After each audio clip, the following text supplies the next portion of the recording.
On this edition of Street Kung Fu, we're going to teach you a few weight training techniques to help your Wing Chun power grow. Stick around.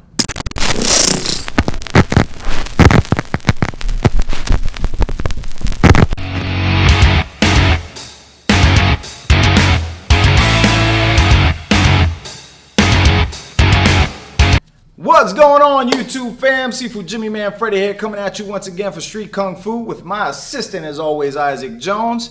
And today we're going to work on a few drills here that are going to help you gain a little bit more strength in your power punching and just a little bit more agility also in your joints as well.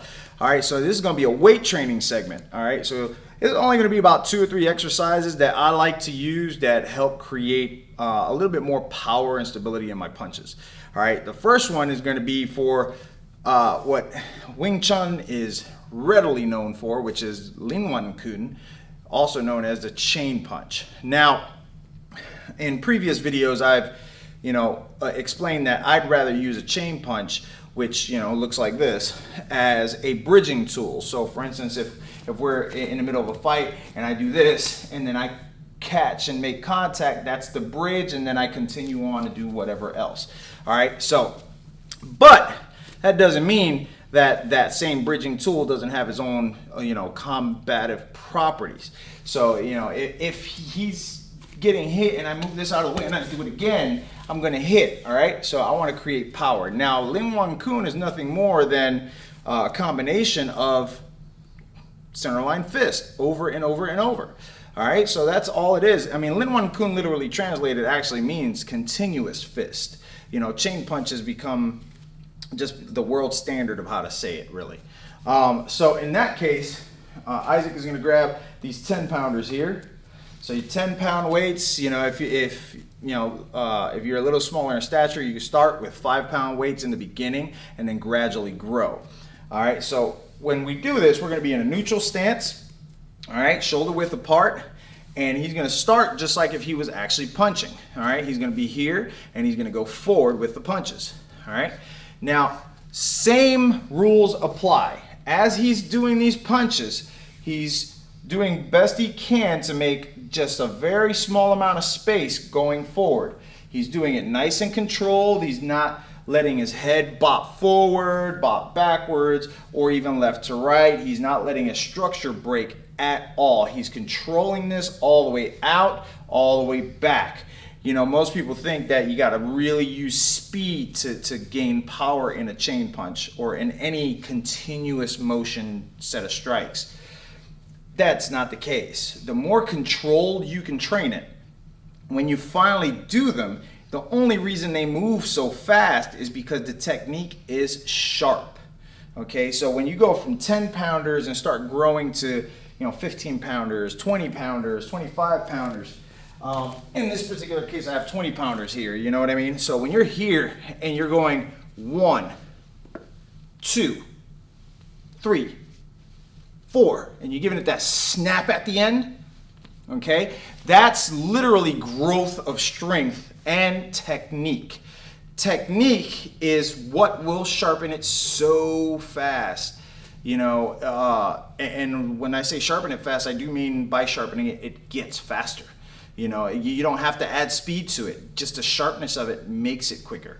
All right. So now, moving on to the next exercise, actually, you want to gain strength in your forearms. Okay.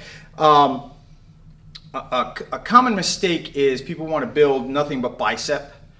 And bicep and tricep, yeah, that gives you massive amounts of pulling power and pushing power on the tricep. Okay, but when you combine your forearm with both of those individual muscles, when you combine this forearm muscle with that, it creates an explosive amount of energy, and you can have big biceps, big triceps, and still knock someone out.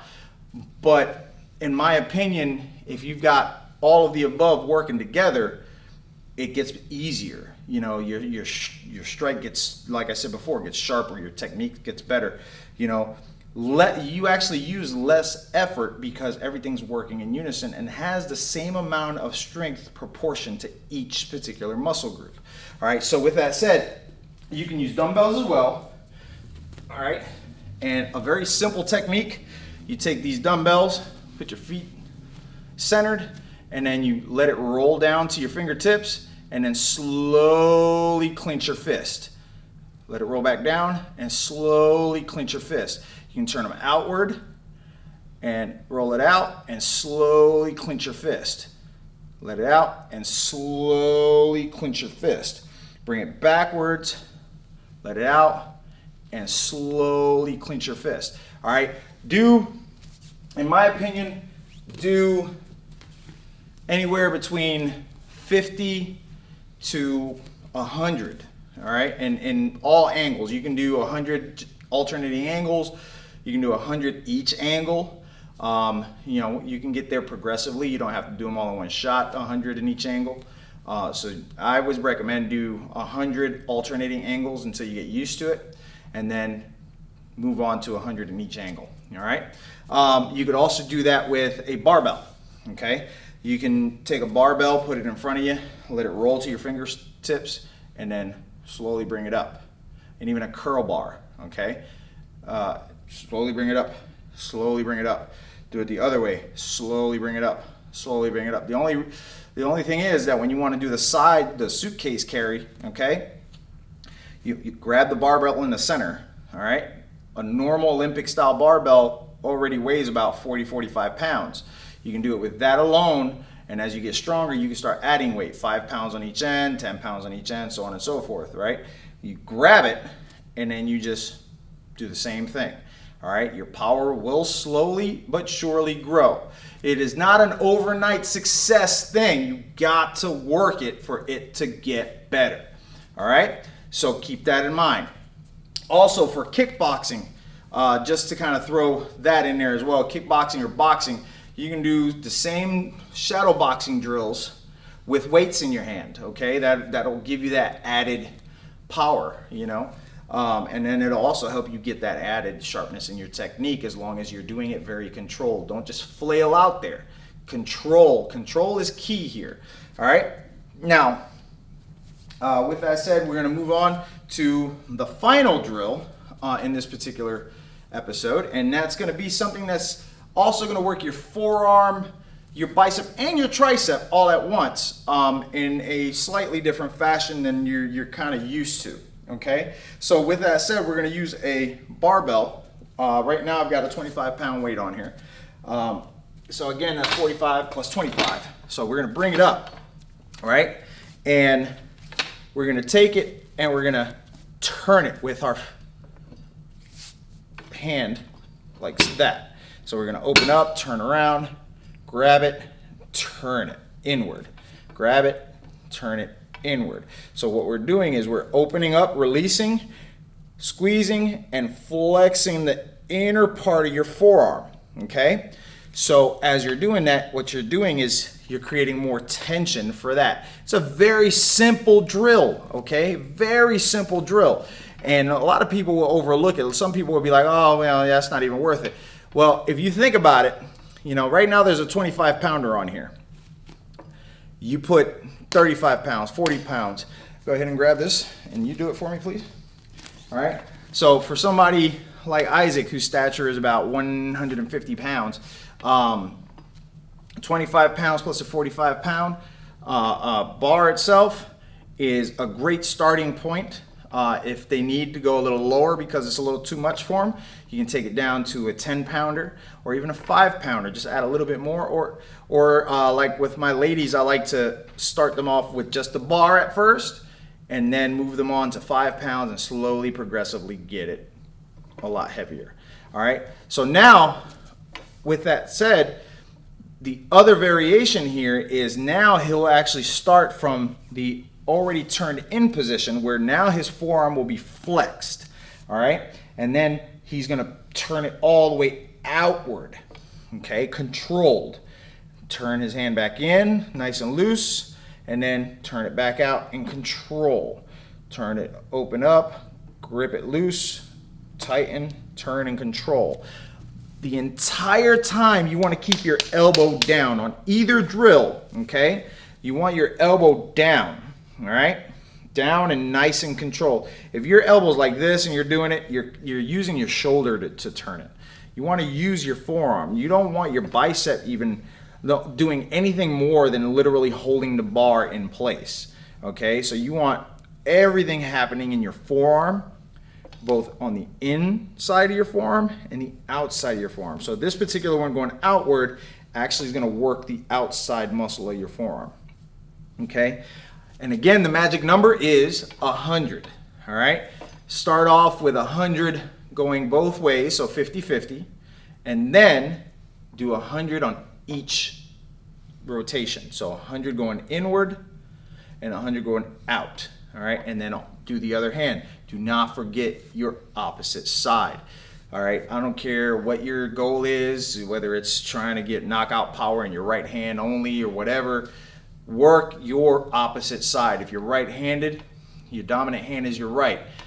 But there is a lot more power hidden away in your left that you're not even aware of. The more training you give it, the sharper you get it, the more explosive power you end up with your left, okay? And vice versa. If you're left-handed, same with your right hand. It's gonna have a lot of sleeper power that you don't even know exists, all right? So that's gonna be the drills we've got for you this week. These are nice weight training drills. Try them out. Tell me what your success or your failures, and honestly, for me, failure is actually not an option. I believe that everything, even if you don't get it right, is a lesson that's been learned, so you still succeed. So tell me what it is that you've been doing, if it's working for you, and let's give it a discussion. I'll give you guys a few more next week, and on that one we're going to work on some resistance training, okay? So that one's going to be more kickboxing oriented, and I'm going to show you the harness I like to use in order to do so, all right? So stay tuned, hit that subscribe button. If you don't want to hit the subscribe button, at least hit the like or dislike button. Tell me what you like about it, tell me what you don't like about it. And remember, we're still doing that. Every 50th subscriber is going to get a Street Kung Fu t-shirt, okay? We're getting close. We're at 232. So we get to 250, you're going to get that Street Kung Fu t-shirt. When we get to 300, you're going to get that Street Kung Fu hoodie, okay? And it's going to keep going like that. And there's going to be more and more prizes to come for those of you who are subscribing. I mean, I take care of the people who you know, show me faith, show me love. You know, we both appreciate you guys tuning in and commenting, and you know, we love it. This is what we do. We love to share what we know. We love to share what we've learned, and we like to keep it pushing. All right. So train hard, train safe, and above all, keep it moving. All right. See you guys next week.